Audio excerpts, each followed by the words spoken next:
Innovation in adventure watches. Welcome back to another Techstination interview. I'm Fred Fishkin, and with us from Coros is Global Sales and Marketing Director Dan Suher. Thanks for taking the time, Dan. Absolutely. Thanks for having me, Fred. Before we dive into what's brand new and it's big, give us a bit of background about Coros. Yeah, so I like to say, we're the baby, we're the startup in a well, it's not that young of a category anymore, but relative to some other tech products, this wearable GPS sport device category is still relatively young. But as a brand, Coros has been around since about 2015. We actually started as a Kickstarter with a smart bike helmet. So a lot different from what we're doing now. About a little over 3 years ago, we came out with our first GPS watch. It was the Pace 1, and that was May of 2018. And pretty much from there, we made the decision to maybe not quickly, but pivot towards only the watches and the traditional wearable devices. So the helmets is an area that we've actually kind of divested from and we're moving away from.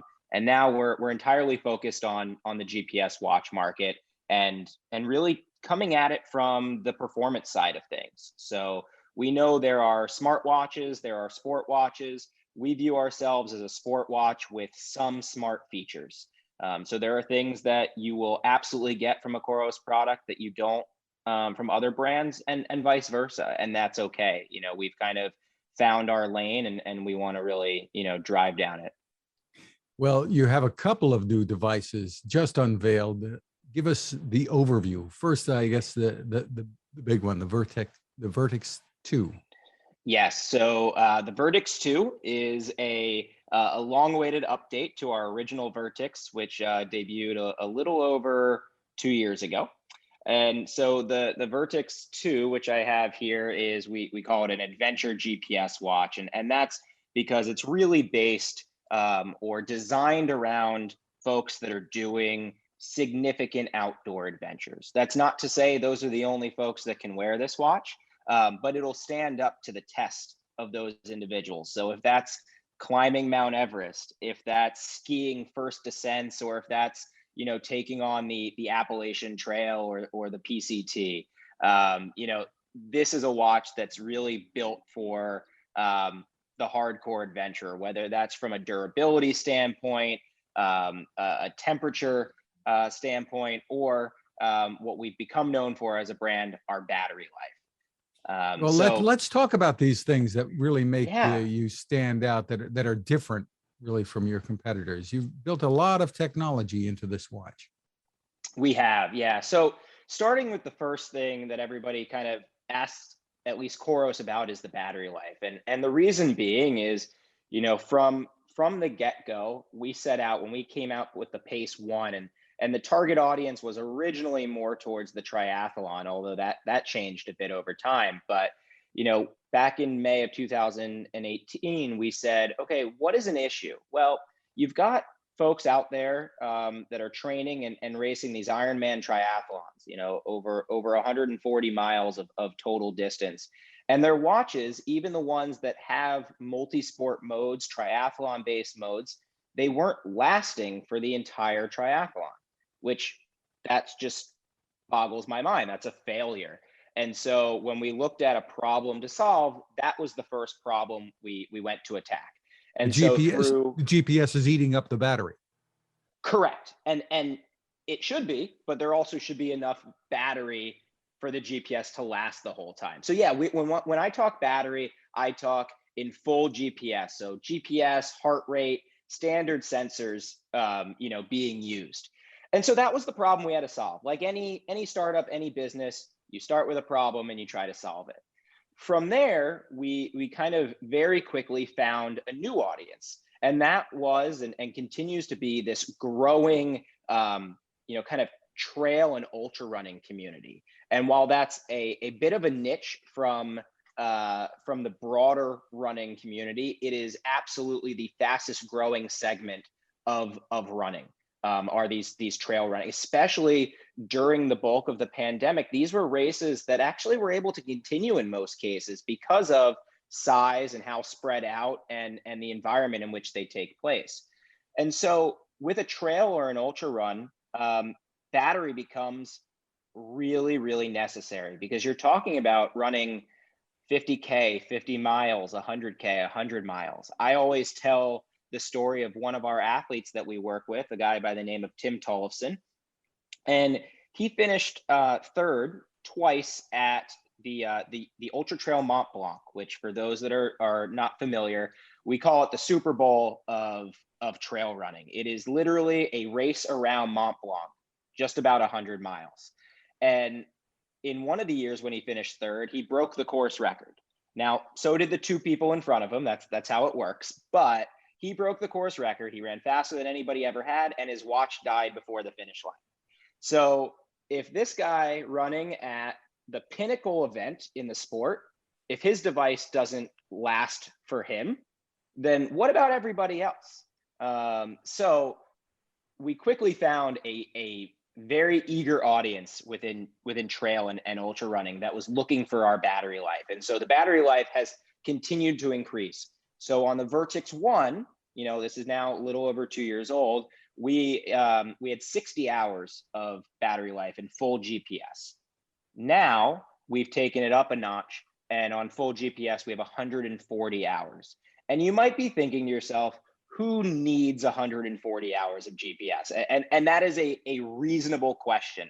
But that's kind of the base level, because what we've introduced in the Vertix 2 are two additional satellite settings.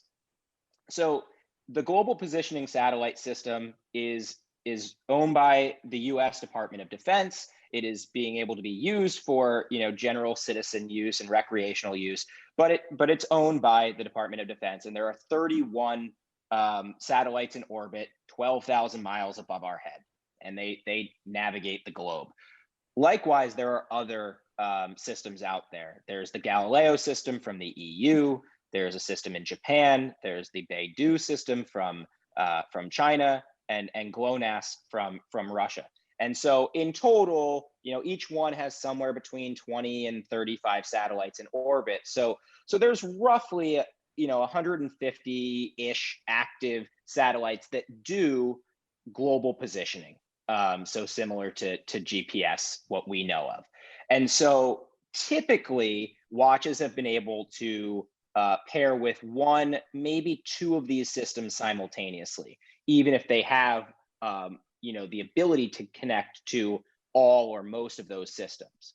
What we are introducing now, and I believe this to be the first time that this has occurred, at least in a GPS type watch, is the ability to connect to all 5 of those systems at one time. And again, question being, why would I want to do that? And so again, relatively simple answer is accuracy. GPS, or when I say GPS, I mean any of these satellite systems. I use GPS kind of as the Kleenex or the rollerblade, if you will. But GPS, they tend to have, at least in recreational use, about an error rate of plus or minus 10 feet. When you consider that this is coming from a signal 12,000 miles above us, that's pretty good. But when you're considering the various usage cases, and you're trying to measure your New York City marathon, or a trail run, or just a run around the neighborhood, or a bike ride, you want to know how far you ran. So that 10-foot error can add up over time, and exceed, well, hopefully not exceed, around 2%. By having all 5 satellite systems and having more satellites to pair to, we're now bringing down that error rate. And then take it a step further, GPS, the actual US Department of Defense system of GPS, has what we're calling an express lane. It's the dual frequency.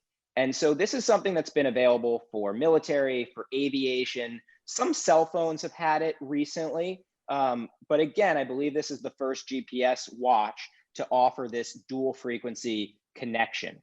So you have three options. You have your standard single to GPS, you have your all 5 systems on, and you have all 5 systems on plus dual frequency. So your battery life starts at that quote unquote base level of 140 hours of GPS. And what I should say there is that's 140 hours as if you started and I'm going to use the Appalachian Trail because I can't think of something, longer for right now, but you started in Maine and you started heading south, and 140 hours later, that's when you would need to charge your watch. If you were just wearing it as kind of a smartwatch, not that I consider it a smartwatch, you would have 60 days. So 2 months between charges, which is pretty exceptional. So that's your base level. If you use all systems, all 5 satellites, you're going to use more battery life. So that brings the battery life to a still incredible 90 hours. And then if you use the dual frequency in addition, the battery is at 50 hours. So that 50 hours is still nearly industry leading with essentially technology that has never been available in this category, in this space before. Yeah, it leaves one scratching his or her head here. How in the world do you do that? I mean, Yeah, so obviously the watch is not very big. You can't fit a huge battery in there. Right. So it's not about battery size. It is about battery efficiency. And so that's where our designers and engineers come into play, and they do amazing things that I won't even begin to understand. The way I talk about it is it's like the Coca-Cola recipe. It's locked up in a vault somewhere, and like 2 people know it, and I'm not one of them. So what about other features besides the GPS? Are you leaving some things out in order to get that kind of battery life? Not really. I mean, there are some things that you do sacrifice if you are looking for what I would call a traditional smartwatch, something like an Apple Watch or a Samsung watch that is really focused on lifestyle. So while I don't want to, focus on the negatives, the things that you don't have are some of these extra applications. I can't play Candy Crush on my watch, unfortunately. I can't text on my watch.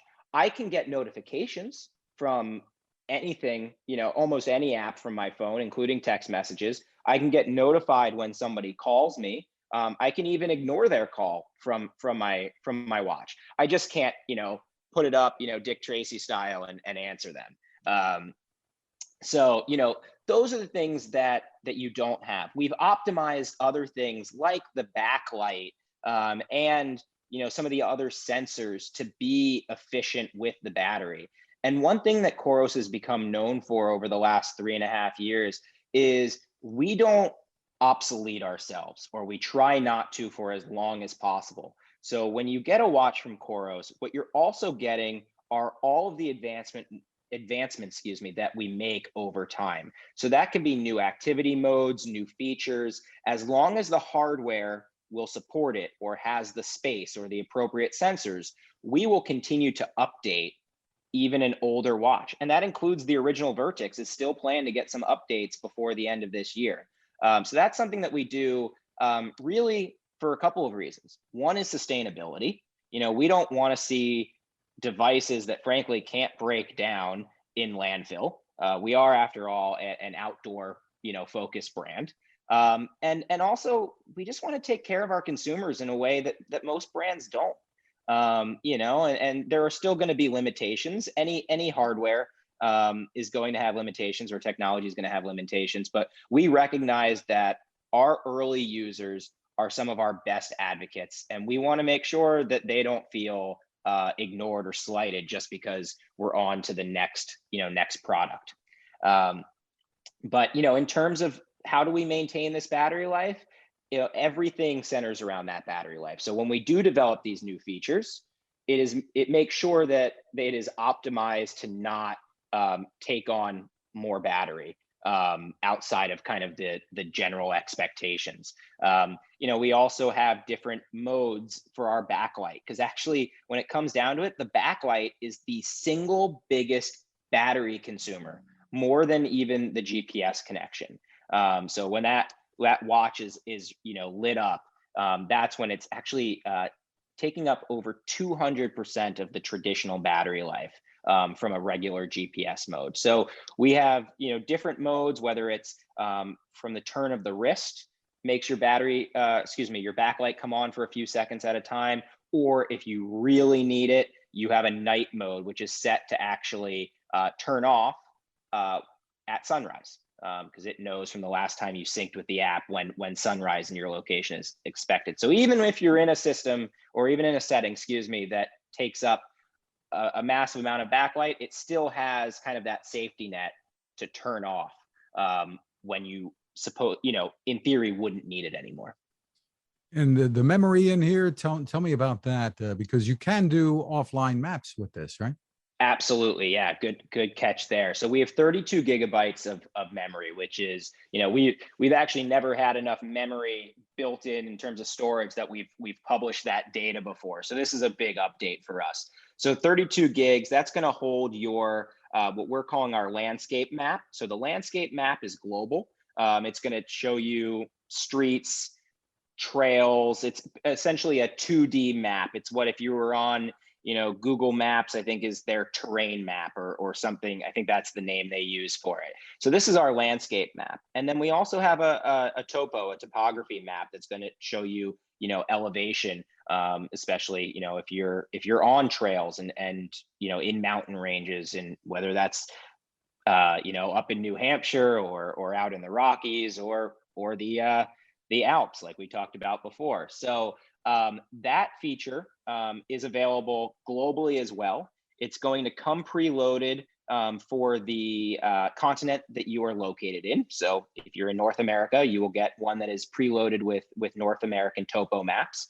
But free of charge, you can actually download other continents from Coros.com, or you will have that ability within the next few days. And so that is actually a big differentiator between ourselves and one of our biggest competitors in the space. That this is an add-on sale that they have for different countries and regions. So we wanted that to be a big point of difference for ourselves. So you do have offline mapping. You have the ability to store at least, I think as of right now, it's capped at 10 on the watch itself, but 10 routes. So if you bring over a GPX file of any route that you're doing, I think a lot of people use the idea of a race and putting that route on, but I actually really like it for when I'm traveling, whether that be for vacation or work. And I'm looking up, I kind of go on to any of the various websites to set up a route, trail or road, and I give myself, hey, this is the run I'm going to take from the hotel. And this way I can be a little bit mindless and not have to worry about street names and all of that. And I can just follow the route around and get my daily exercise in. So that's an option as well. And then also for the first time for our brand, we have music storage or audio storage on the watch. And so there may be more things that we build into those audio capabilities. We have a mindset of training. That is, we look at our core customer as somebody who is training for something. So yes, we have endorsers who are Olympians, and we also have folks that are training to run their first 5K. And the common theme there is they're training. They are planning out what they're doing. They're thinking about how they are going to better themselves. So that's kind of what we consider our core customer. And so we may be able to use this audio functionality to offer different training tips or an eventual podcast. Who knows? I'm kind of speaking really more in a very brainstorm phase, but be able to deliver that, not just have some music, some tunes on there. We don't offer at this time any third-party applications. So there isn't a Spotify or an Amazon Music or an Apple Music. That's not something that we offer. But there is pretty significant storage on there, so you can get quite a bit of audio. And obviously Bluetooth then, so you can pair with earphones.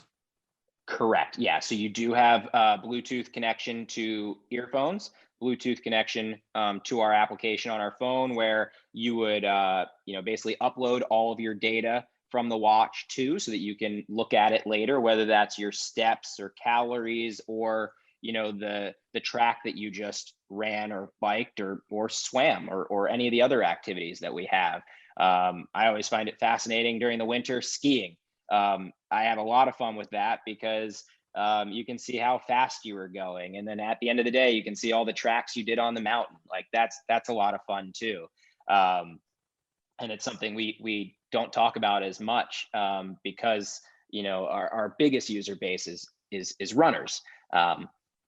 But yeah, and so you also have Bluetooth to, like I said, our mobile application, and then there are a variety of third-party sensors that people will use, whether those are different cadence or speed sensors on a bike, or an indoor trainer for some folks, or while we do have heart rate and SpO2 readings, so blood oxygen readings on the back of the watch. You can see that there.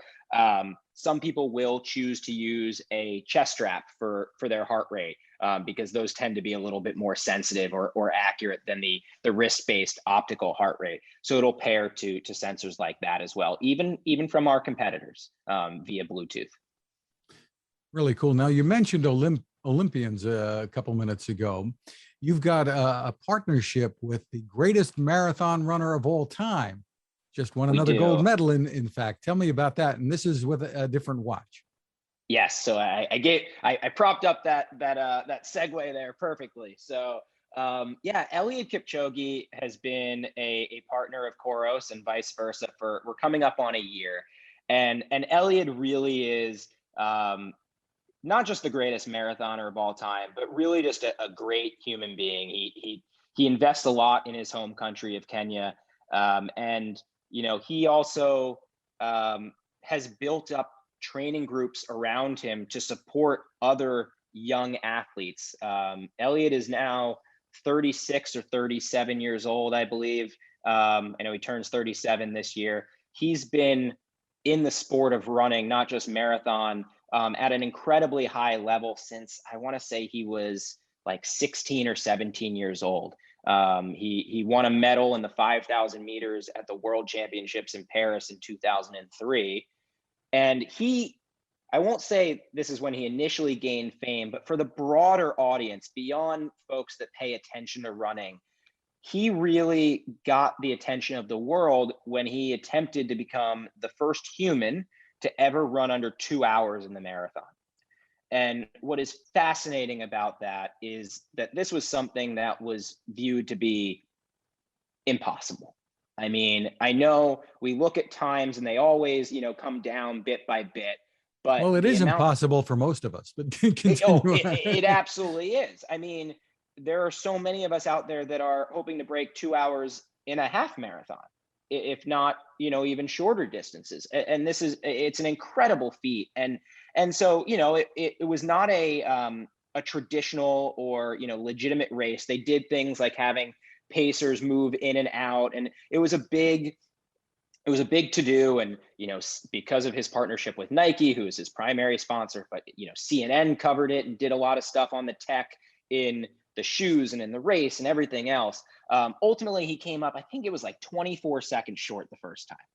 And so, and I say the first time because back October of 2019, they attempted it again. The first time was on a Formula One track in Italy. The second time was in, I believe, Vienna, Austria, and they created a route, and he broke the 2 hour barrier. He ran 1 hour, 59 minutes and 40 seconds, which is unbelievable. I'm not going to say that nobody will ever do it again, but the likelihood of that happening is far off, especially without the circumstances that were created. So he's also has the actual ratified world record in the distance, and as you mentioned, he just won a gold medal in Tokyo to pair with his gold medal that he won in Rio.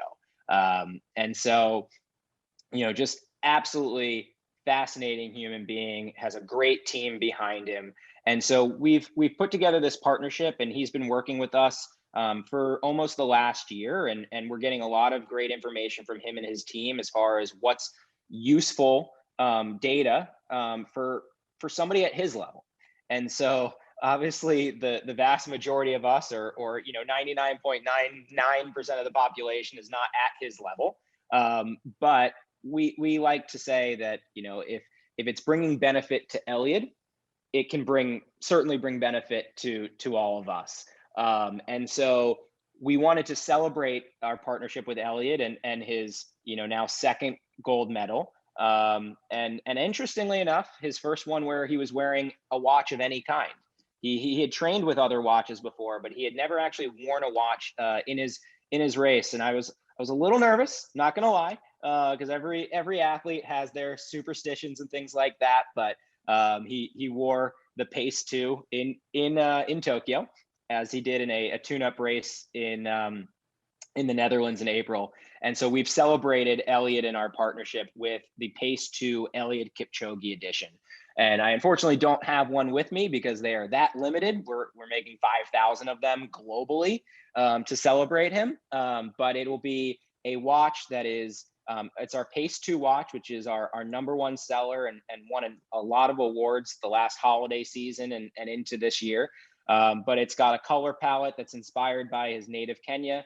So red and green hits. It also comes with our pod, which is an accessory. Trying to see if I thought I had one sitting out in my office behind me, excuse me, but it's a little pod that clips onto the back of your waistband. And so it can tell you a lot of additional data that the watch itself wouldn't otherwise tell you. My favorite thing there is left-right balance. And the reason being is it's a great way to find out if you are potentially favoring one side or another, which can be an indication that maybe there's an injury that is or has developed on one side of the body versus the other, or you might eventually develop an injury because you are favoring one side of the body versus the other. Overuse injuries are unfortunately very common in endurance sports. And so, it comes with the pod as well, which he uses extensively with his team, and an extra watch band as well. So we have both silicone watch bands, so similar to the material you see here, as well as a nylon watch band, which is, a bit lighter as well. And you can customize that to get a nice snug fit, more so than, the couple millimeters of spacing between the holes on a traditional watch band. So tell us about the pricing and availability of these two watches. Sure. So both are available for pre-order now and will be shipping by the end of the week on Coros.com. We had quite a few people try to get on the website yesterday, and it caused a few issues on those pages, but they should be back and ready to go there today. People still got through, so we're not too worried there, but it shows there was a lot of demand. But they are available, shipping this week. The Vertix 2 is available in two colors. We took kind of a volcano theme. So there's the Obsidian, which is a black with a gray band. And then there is the Lava, which is a silver bezel with an orange band. And those are available for $6.99. And then the Eliud Kipchoge edition, like I said, we're only making 5,000 units of this particular device. That has roughly $300 worth of product included in the bundle. It is going to be sold for $249.99, so $250. And that again is available on Coros.com. It'll come in a couple of weeks on our Amazon site as well, or our Amazon storefront. Takes a little bit of time for those guys to check in product, but so there's a little bit of delay. And for those that happen to be outside of the US or North America, we do have distributors across the globe, across Europe, Southeast Asia, Australia, New Zealand, South America. So we are, for a company that is our age, we're pretty well distributed globally as well. And people can still, if that sells out, which it will, the 5,000 units, people can still opt for the Pace 2 or the Absolutely. Vertix. Absolutely, yeah. The traditional Pace 2, in the normal colors, we've got white and a really dark navy instead of a black, as well as seasonal colors that we come out with. So those will still be available if you miss your chance on the Eliud Kipchoge watch. Terrific. The website again is Coros.com, Coros.com. Dan Suher, thank you so much for taking the time with us. Thank you so much for having me. It was a pleasure. Now this. It takes a lot of listening to build a better radio, and that's just what the folks at C. Crane have done. Bob Crane and his crew, nestled among the rivers and tallest trees in the world in Fortuna, California, have made a habit of listening to their customers. And that's just what they've done in building the CC Skywave SSB, the Swiss Army knife of portable radios. For everyday listening to AM or FM in the yard or patio or on the nightstand, without having to drain a mobile phone battery, it's a great companion. But it is also a companion equipped for NOAA weather information and alerts that can be life-saving. You can listen to FEMA and Coast Guard transmissions too. Beyond all of that, you can tune into shortwave signals from around the world. It's compact, easy to take with you, and built to last. The CC Skywave SSB. Click on the link at Techstination.com.